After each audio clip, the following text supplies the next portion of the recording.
Spotlighting Hawaii's leaders. We want to bring in Governor David Ige. Good morning, Mr. Mayor. Lieutenant Governor, good morning. Thanks so much for joining us. Mayor Derek Kawakami. Thank you so much, Senator, for being here. Spotlighting the issues. Where is the virus right now in our community? How much is this overall going to cost the state? How are you responding to the community's concerns? Talk about the level of citations that you guys are writing. Spotlight Hawaii with Yanji Denise and Ryan Kalei Suji on the digital platforms of the Honolulu Star-Advertiser. This episode of Spotlight Hawaii is brought to you by Longstrugs. Well, aloha. Thank you so much for joining us here on this Wednesday on Spotlight Hawaii. I'm Yanji Denise, joined by Ryan Kalei Suji. And Ryan, today we head over to the Hawaii State Capitol. That's right. We bring in Governor David Ige joining us this morning. Good morning, Governor. Thanks again for joining us. Yeah, thanks, Ryan. Thanks, Yanji. It's always a pleasure to be here. You know, only 2 more shows actually with you as we wind down here. So we want to make the most of our time. Let's start off with an announcement that you made yesterday, an executive order that you announced regarding reproductive rights and a woman's right for abortion. Can you talk a little bit why you felt the need to take this executive order action, specifically with regards to reproductive rights here in the state of Hawaii? Yeah, thanks, Ryan. As you know, Hawaii was the first state in the country to provide and assure women had access to an abortion in 1970. We are seeing many other states take more extreme actions, trying to impose their laws on other states. And, it was a concern raised that I heard from legislators, and it was a concern raised by our healthcare professionals, the doctors, and those that are providing treatment, because the laws and proposals that were being made focused on punishing physicians and OBs and those healthcare professionals who provide abortion services to residents of other states in Hawaii. And so the executive order that I signed yesterday was focused on making sure that we don't provide any assistance to any state that is trying to do that, is trying to penalize or prosecute healthcare providers in Hawaii that are providing services to those residents of other states. We are focused on shutting down information. So the part of the executive order made it clear that we're not going to provide any information to any other state or jurisdiction asking. No information about who is getting services here in the islands and those healthcare professionals that are performing the service. I want to ask you about another big topic, and that, of course, is the stadium. The last time you were on here, news had just broken the day before about your change in direction when it comes to the public-private partnership component of that project. Since then, of course, the Stadium Authority Board has met, and there's been some developments there. Can you tell us a little bit more about where you stand on that, and your thinking into this process? Yes, Yanji, I'm committed to building a stadium as quickly as possible and following the law. As you are aware, the legislature for the first time actually appropriated sufficient funds that makes a stadium possible, economically viable. But they were very specific. They appropriated $350 million to build a stadium at the existing Aloha Stadium site, period. They provided no funds for a public-private partnership, and they provided no funds for an entertainment district. So we are focused on doing what the law provides and moving that forward as quickly as possible. You know, one of the discussion points that came up in our conversation with those representatives from DAGS as well as the Stadium Authority was that while that money was allocated by the legislature, that is a set amount. And if there were other maintenance costs, raising costs with cost of inflation or materials or goods, that they would have to go back to the legislature to seek more money because it's likely that the costs are higher than what was originally allocated. What is your response to any criticism on that front, that the allocated amount may not be really what this project ends up costing. Ryan, I would say this, the project has been delayed for so many years now, 3, 4, 5 years they've been talking about it because the legislature never appropriated enough resources to have an economically viable project, even a public-private partnership. And they've changed directions. The project's been transferred from one agency to another several times, which has disrupted the project moving forward. So, I've expressed that we need to be clear. We need to live within the means. I've directed Mike McCartney over at DPED that they should build the best stadium that we can for $350 million. I certainly would discourage them from planning to go and seek additional funds because it's been promised in the past, but never really appeared until this year. And, we all know that we had a surplus of funds because of the quick recovery from the COVID pandemic and how rapidly revenues have increased. And that's not going to be the situation moving forward. You're known for being a pretty methodical decision maker. You're not a rash guy when it comes to this, your leadership style. How long, because I think a lot of people were kind of taken by surprise at this turn in the project. How long have you been thinking that this would be the way to go? Is this something that evolved quickly, or is this something that happened when the legislature first allocated that money months ago? Yanji, I've always believed that the best thing we could do is make the maintenance investments in the stadium. And I know that people have talked about it being $5 to $10 million. And we should have maintained the stadium better so that we could get another 20 years longer. The legislature purposefully cut off maintenance funds so that the stadium fell in disrepair. I have supported a public-private partnership, but it had to be a partnership that worked. And most of the proposals, based on the funding allocated from the legislature, just was not financially viable. They all required a pretty significant subsidy of tens of millions of dollars that the legislature never provided in the past. And I thought that they would never provide it in the future going forward. And I do believe that there are ways to generate revenues from state lands, but we also know that we've talked about housing and putting housing on that property. If we expect it to generate income to support the stadium, that means that it's not going to be affordable.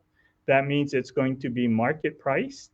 In order to get excess revenue, it has to be a market price project, which we all know what we want to do, especially on state lands, is do affordable housing because our community needs it. So for a lot of reasons, I've been concerned about the project.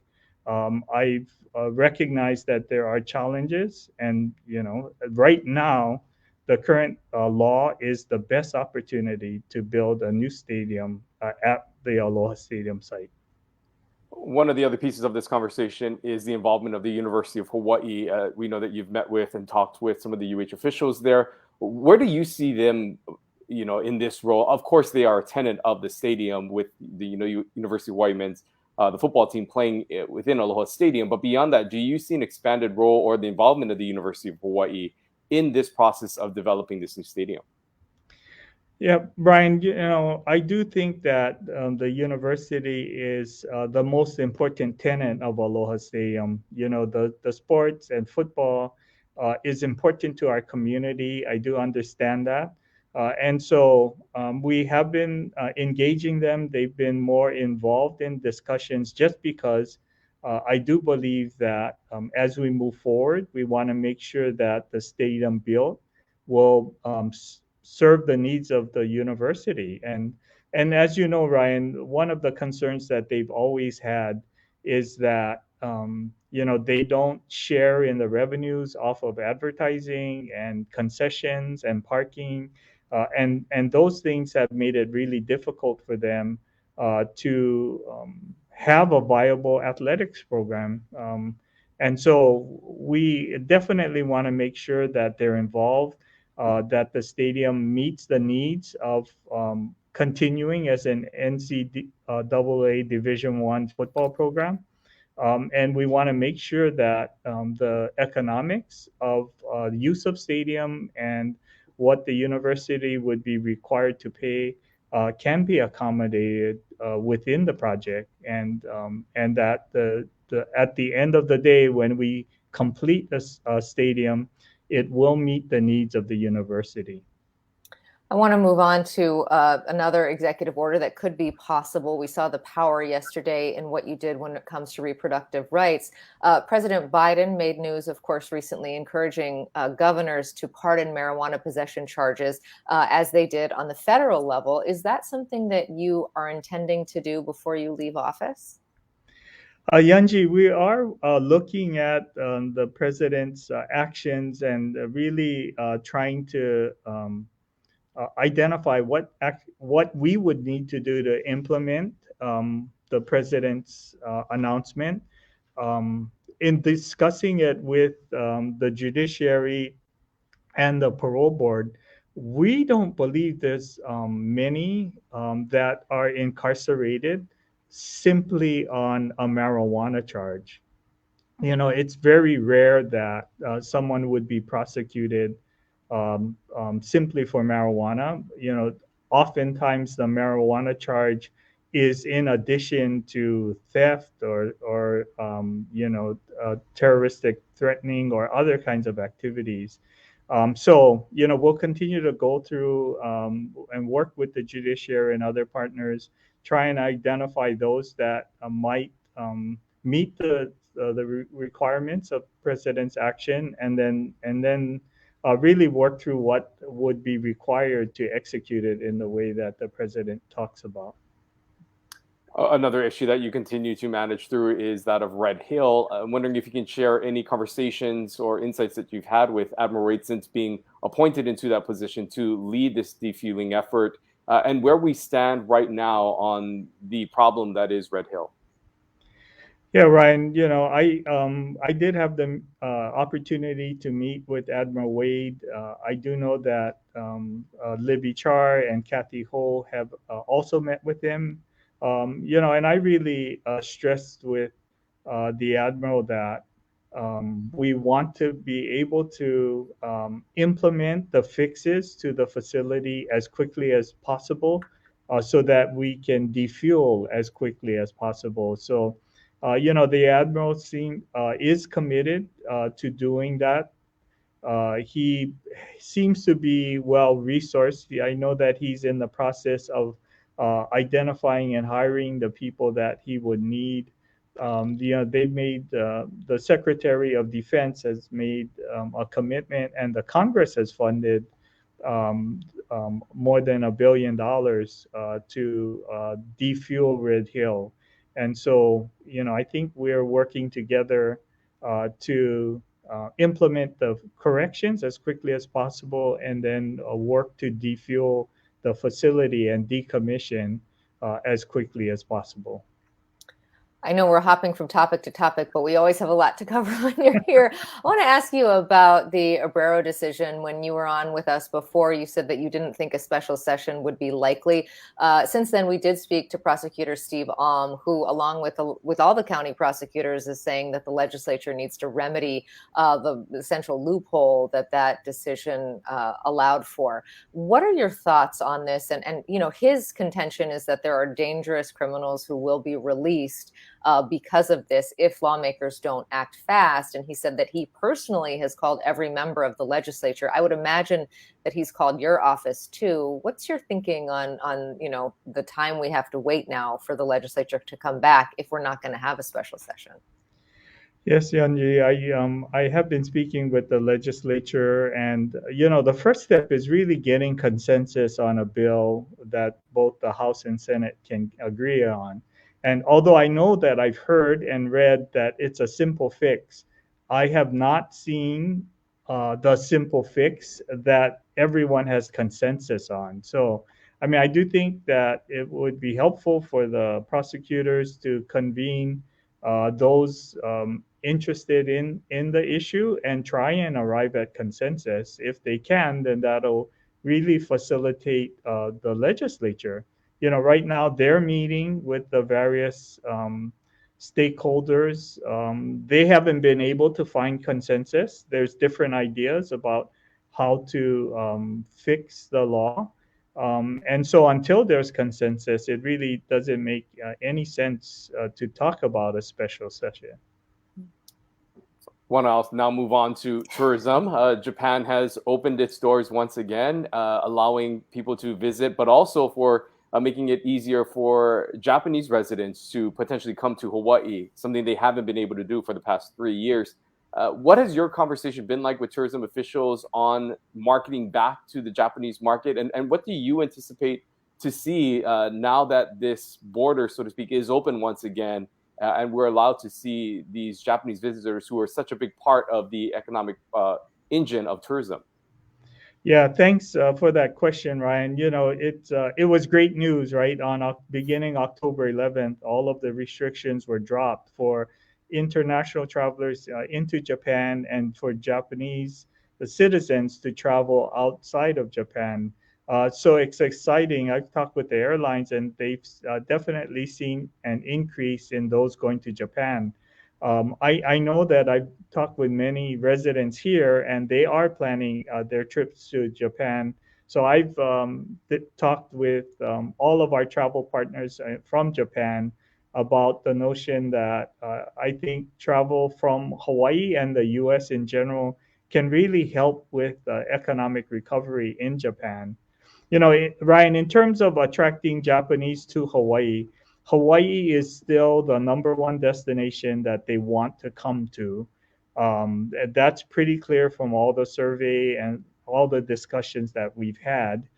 It is a challenge because the yen has weakened and the dollar has strengthened, and so it will cost the Japanese citizen, 25 to 30% more than it would have last year, and that's a challenge. So, we are working with travel partners in Japan.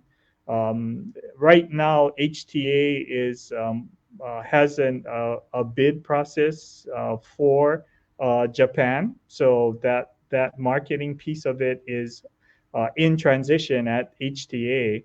But we are doing everything we can to help our Japanese travel partners to promote travel to Hawaii. We again emphasize that it's safe, that it's the best outcomes from COVID, and so the concern about people getting sick while in Hawaii is reduced.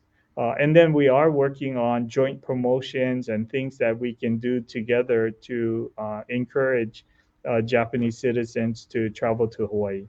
Yeah, and what specifically do you think could move the needle? Because as you point out, the yen is so weak compared to the dollar right now, and we have inflation issues here in the United States that has driven up prices for everyone. So, as you mentioned, their money is not nearly as strong as it once was here. So, what do you think it's going to take, or what specifically do you think tourism officials should do to try to bring those folks back? Yanji, we are working with our travel partners to think about joint promotions. We know that it's still a destination of choice from Japan. It is a bigger challenge. So there's no quick or easy fix. I think it's about working hard.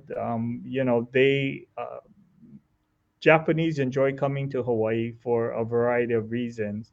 And we just need to be patient and be committed to work with our partners in Japan to slowly build back travel from Japan to Hawaii.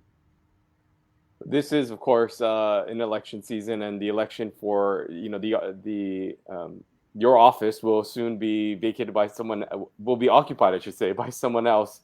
And I wanted to get your thoughts on some of the proposals that we're hearing from the candidates for this position. As someone who sits there right now, you have sort of the best view and what's the most realistic. There has been talk of by candidates about eliminating tax on food and medicine.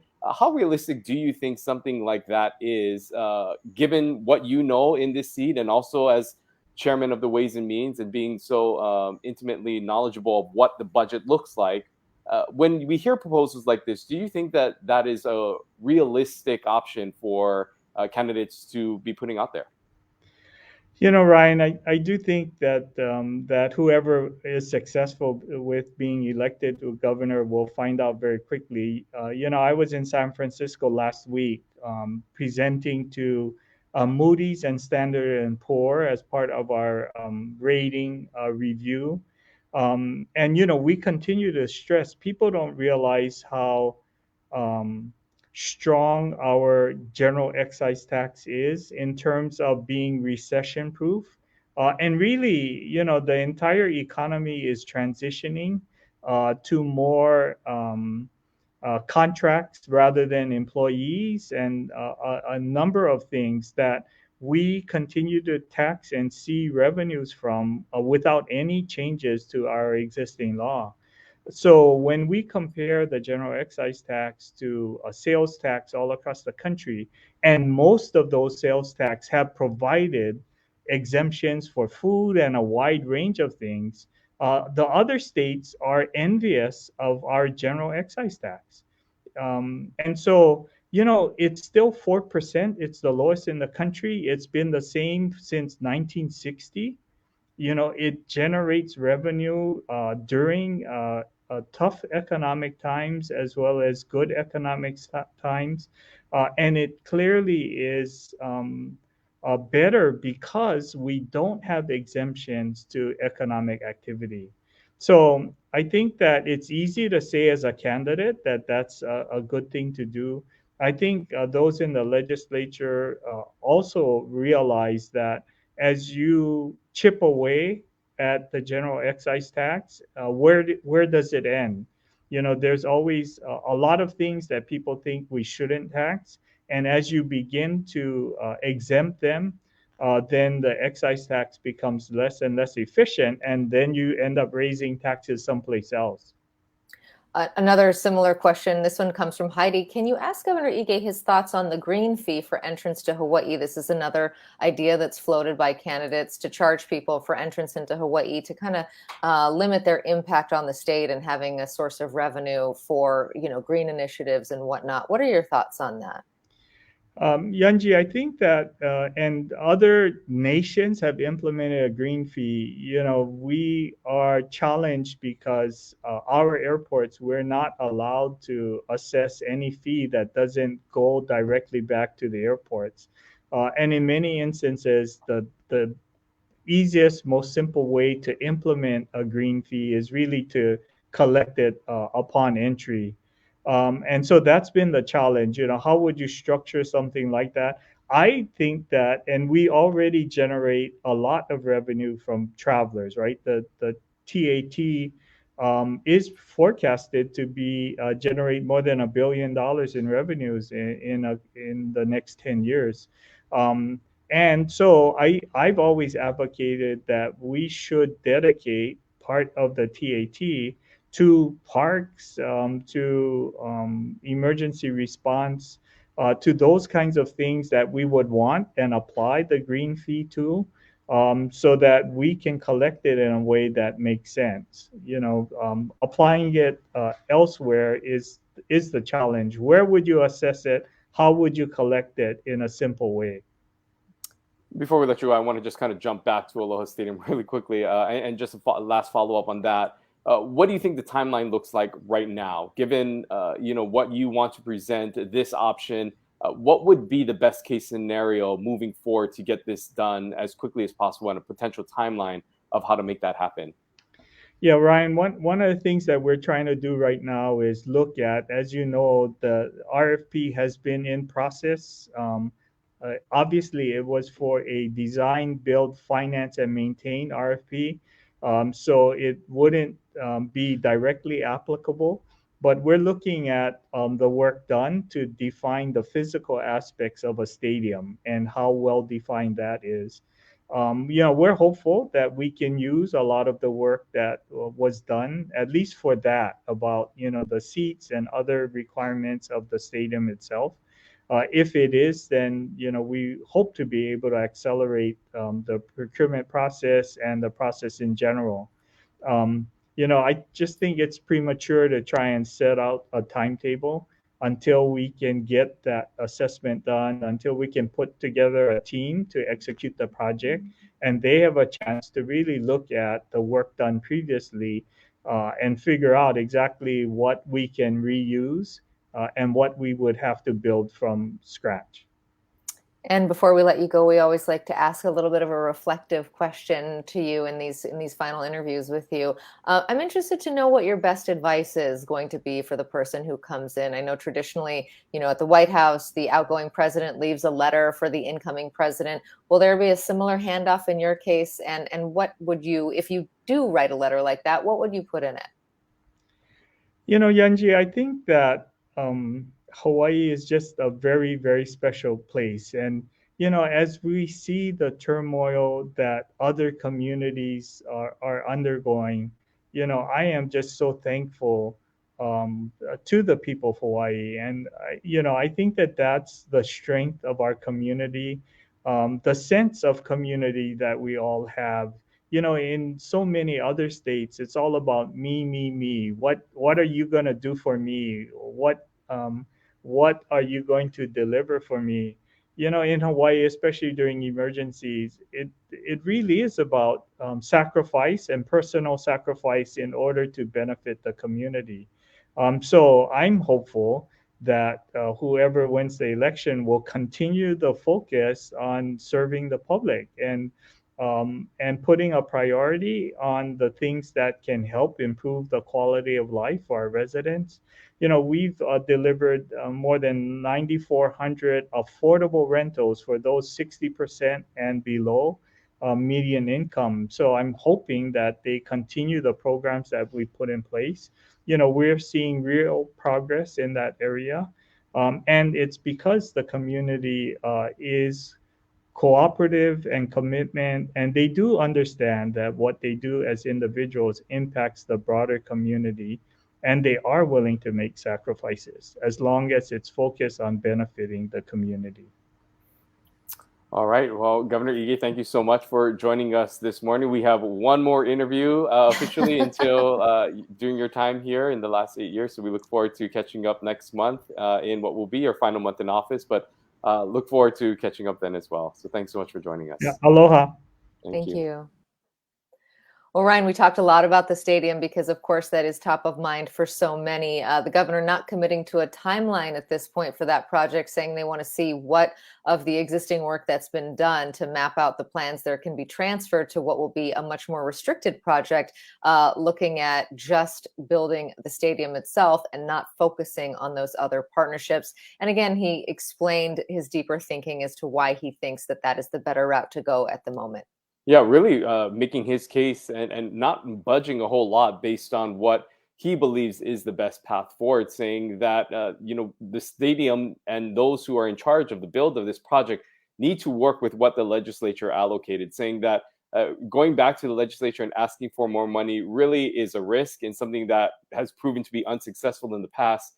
And so that the next project should fall under the parameters of what the allocated amount was and nothing more, realizing that there are some changes in costs that have occurred lately. But the governor is saying that he continues to be very stalwart in this decision moving forward. And we'll see what kind of progress are made with, just as we said, about a month remaining. He did talk about Red Hill in his conversations with Admiral Wade, saying that they continue to find different ways to have these discussions to ensure the safety and the removal of this fuel, but recognizing that some repairs need to be done in order to begin that process, but saying that those conversations have been going on. Right. And he further explained his decision announced yesterday about the executive order protecting reproductive rights, and also shared his thinking right now on the president's call to pardon people who have been arrested and convicted and jailed for possession of marijuana. He says that as his legal team is going over the cases, and at the moment he says that there are not a lot of people who are incarcerated purely on those crimes, that they are often in conjunction with others. And so he's not sure how much of an impact that would have, but says that he is working with the judiciary to try to figure that out. Also, it doesn't sound like a special session is in the cards at the moment for that Obrero decision. But also interesting to get his take almost as a commentator, if you will, because he is on the way out and giving his insights and his thoughts onto some of the proposals that have been floated around by candidates that are seeking to take Governor Ige's position about different taxes and cuts in different tax and services, as well as the addition of the green fee, as we discussed. The governor sharing his insight, saying it may not be as easy as candidates are saying that they would be able to implement this, recognizing and noting the importance of the GET, where we're at with that, and how we remain one of the lowest in the country on that end, but the impact that could have on eliminating some of those things. So interesting to get the governor's take on that, seeing as he has sort of the best view of that right now in his current position. Yeah, hard to believe. We only have one interview with him left. If you missed any part of this interview, of course, you can go back and watch it here on the social media platforms. Always catch it as a podcast later this afternoon. Listen anytime you like, or check it out on Channel 50 on the rebroadcast. On Friday, we are switching gears and finishing out our city council races. We are covering 4 races that are up, of course, for candidates, and we will be moving to District 8. 2 candidates running, familiar faces actually on both sides, Ron Minor and Val Okimoto. We will see how those 2 pan out, a very close primary, so it'll be interesting to get their takes on why they want to represent District 8. Yeah, looking forward to that conversation. We thank you. We thank the governor for joining us here this morning. We'll see you right back here on Friday. Aloha. Aloha. This episode of Spotlight Hawaii is brought to you by Long's Drugs.